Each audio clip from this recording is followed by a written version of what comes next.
Yo, what is going on, everybody, and welcome back to another video, guys. Today we are going to be taking a look at my Scarif review. And pardon me if I sound a little bit like nasally. I did just wake up and I might be coming down with some allergies or something like that.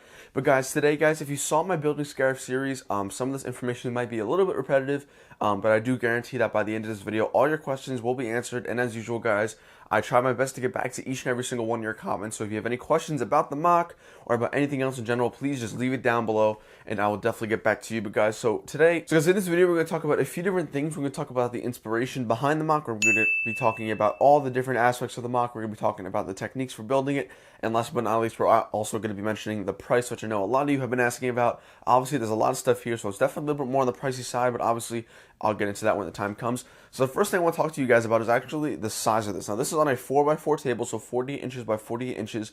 It is 3 big gray base plates by 3 gray base plates, so 9 total. And honestly, I gotta say, might be one of the more perfect sized mocks because it's not too big where you kind of get lost in everything, but it's also not small where you can't have a lot going on. I feel like this is the right size where I could still closely pay attention to and also kind of make everything the way I want it to be, add everything that I want to in the mock, and still make it look like a big mock, although it's really not like terribly large. So that is the first thing I want to talk to you guys about is the size. It's such a great size. I feel like 3x3 gray base plates.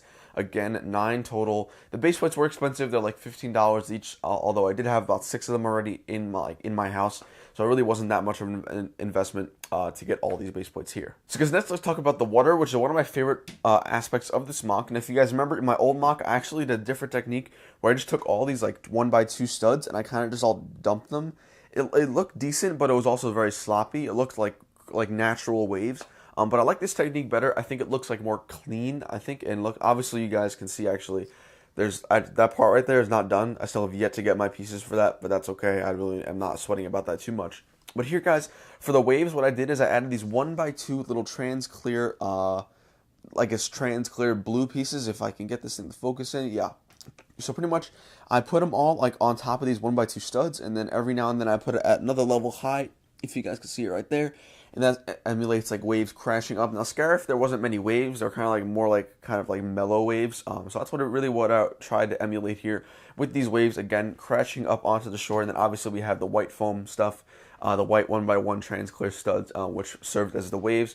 And the same thing is going to go for over here, guys, with the down TIE Striker over there, which has the 1x1 studs around it, as well as Director Krennic and his Death Troopers walking across. Again, the same technique. And last but not least, with the water, we do have this AT with the technique of obviously putting those 1x1s just kind of like around the feet to make it look like it's crashing up. So next, guys, let's talk about this main island. Obviously, this is the island of action. This is where all the attention is supposed to be on about this mock, although obviously we do have that island up there. But let's first talk about what's kind of going on the island. So here we have Rebel Troopers on this side of the brush, in the brush with a little sniper, and on the other side as well as troopers who have been taken hostage and like getting information and interrogation, and they're all converging on this main point, and that is going to be the U-wing, which is pretty much the main aspect of this mock. As you guys know, if you've seen Scarif, there was a scene with the crashed U-wing where it kind of broke through all the trees and it caught on fire, and it was just a huge explosion, and you had all these Rebel Troopers coming kind of towards the U-wing trying to help out.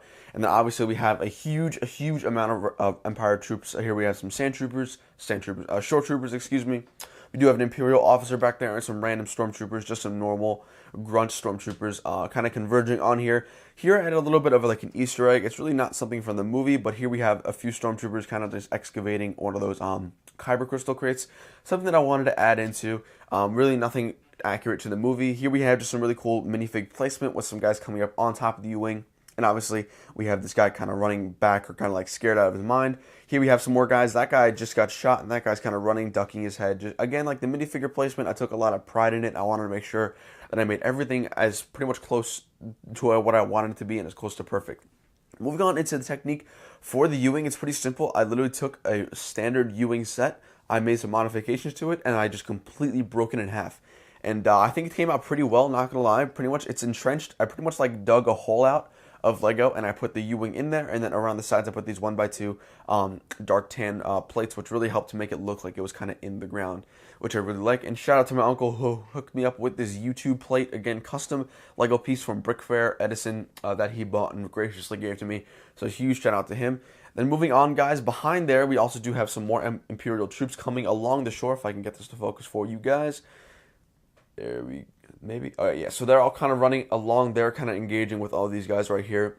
Again, the Rebel Troopers are just kind of a mixed group, really. There's no standard uniform, much like in the movie. So they all have like different colored faces, different species, and kind of stuff like that. So I think that diversity really adds to the MOC and makes it look really awesome. Moving on to the back here, we actually have some Endor Troopers. Now, these guys were not in the movie that I physically saw, but I really like the way that they're like kind of made, and like their vests and the whole minifigure as a whole. I think it looks really, really nice. So I didn't mind having them in there. I think it adds another dimension, and it adds a little bit more of kind of like help towards the rebel side in killing the Empire. Moving on, guys, into the trees. Again, very simple. I actually have not made a video about how I made the trees, but pretty much what I did is I took these little hoses, like the plastic tube hoses. I lined them on the outside with these 1x1 cones you guys can see here. I think, guys, for the top of the trees and the palm trees and the leaves, pretty much all I did was made a custom little apparatus for inserting that on top of the cones. And I think that came out really, really nice. I like this idea and this technique better because of these specific leaves. This tree actually right here is actually what I used in my old Scarif MOC. It kind of has different colored leaves and different like types of leaves. But I think these look nicer because I think these really emulate a palm tree much better. And I think overall it just looks really nice. Moving below it, guys, with all the vegetation, again, that was one of my main focal points of creating this MOC. I just took these little bamboo leaves, pretty much stacked them on top of each other, and made like an outline around like a circle. And then in the middle, I kind of just dumped every single leaf that I could find, whether it be tree leaves or like vines or jungle or seaweed or something like that. Pretty much everything, every single green vegetation that I have in my collection was in here. And obviously we did the same exact technique for the trees right there, and obviously there, and also over there. So that's kind of what the trees did, and that's kind of how they came together. Just some small little details, guys. This is like a little bit of a mortar pit. This is something I made very last minute. I know it doesn't look exactly like perfect, but I still think it looks pretty cool. Again, the mortar is from Clone Army Customs, and what I did was with this missile, I put some 1x1 trans-clear studs to make it look like it was shooting up, and it was obviously aiming towards the bad guys over there. So that's a pretty cool little neat thing that I did. And then here, just some small details. Again, we have some crates on this like little dirt pathway, some bushes, and overall, I think that all this kind of stuff adds to the really making this MOC really detailed, and what I really love about it. Guys, moving on to this island. This is the island where a majority of our famous characters are going to be. We have Cheered Imwe up in the front foreground, who's battling a few stormtroopers. In the brush, we have over there, we have Baze Malbus and Cassian Andor, who are ambushing the stormtroopers in the middle. And then also in the back, we have Jyn Erso, Bodhi Rook, and a few other like notable faces who I don't exactly know the name, but they're also, pretty much all of them are converging on this little patrol, I guess you could say. And again, some small details behind there. If you guys can see, my zoom scope really doesn't get in there as much as I would like it to.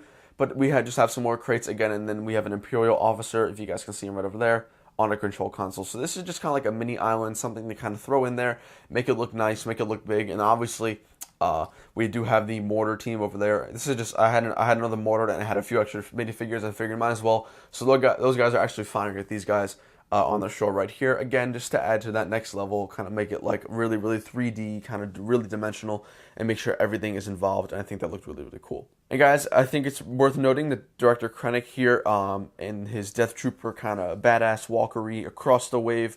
Remember, this was in the trailer, a scene that I wanted to depict from the trailer, but it was not in the movie. I just think it looks super badass. We have Director Krennic and his like Navy SEAL-esque bodyguards coming across the way to kick some ass, and I think that's really cool, and something that I wanted to capture. Again, that's not really in the movie, but I think it was super awesome that I wanted to add into the MOC. And guys, of course, I do feel compelled to talk about the AT-ACT. I do have a completely separate video on this, but I'm just going to briefly go over pretty much everything. Basically, this is a custom build. This is not my creation. I made a huge brick-like order of probably about $220 and custom instructions that I downloaded to make this bad boy. If you guys want to check out more information about this, guys, definitely head to my channel and check out my review about it. Everything about this awesome thing is in here. Although you guys should know that I did custom make the orange cargo compartment to emulate the AT-ACT, which I really am happy about how it came out. And if you guys want more information about that, maybe I can make my own separate video about how to convert that. But other than that, guys, we have a little bit of an Easter egg on top of there with one of the orcs from Lord of the Rings and a police officer.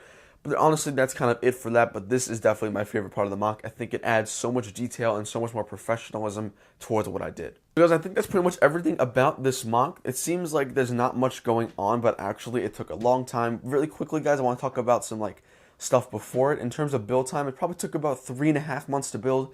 I did only upload weekly because I was busy, unfortunately, and I can't dedicate full time to this. But I think for making 3 months, I think it came out very, very nice. I gotta say, I'm really happy with the detail and with everything that came out. I really worked hard to make this as close to professional and as close to perfect as I possibly could. Obviously, this is the last time at me going around at Scarif. I'm not going to be doing Scarif again. Obviously, I feel like Scarif has now become very oversaturated. A lot of people are doing it, which is rightly so. Scarif is definitely one of the most famous places in the Star Wars universe as of now. So definitely deserves all the acclaim that it definitely gets because it's so nice.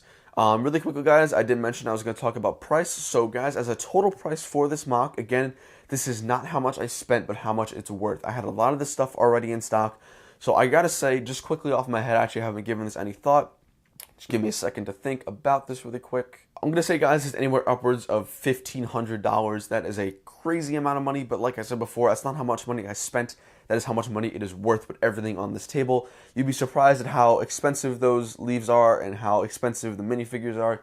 So that's kind of like an overall price if you guys just kind of wanted to know. I'm not going to be getting into what I actually spent on the MOC. I feel like it's not really relative and not really relevant to you guys enjoying the MOC. So guys, that's pretty much been the review of this MOC. This has been a crazy work in progress. I want to thank all of you guys so much for all your support. If you guys remember, when I first introduced this idea to you, you did not like bash me about it, although Scarif was really overdone. You guys were all on board, and I think that it was worth it by now. And I think you guys can really come to enjoy it. And yeah, so I hope you guys all enjoyed this video. Definitely drop a huge thumbs up. Subscribe if you're new, guys. Definitely helps out the channel a lot. It shows me that you guys are loving my content. That's all I got for today, guys. I'll see you next video. Have a great day. Peace.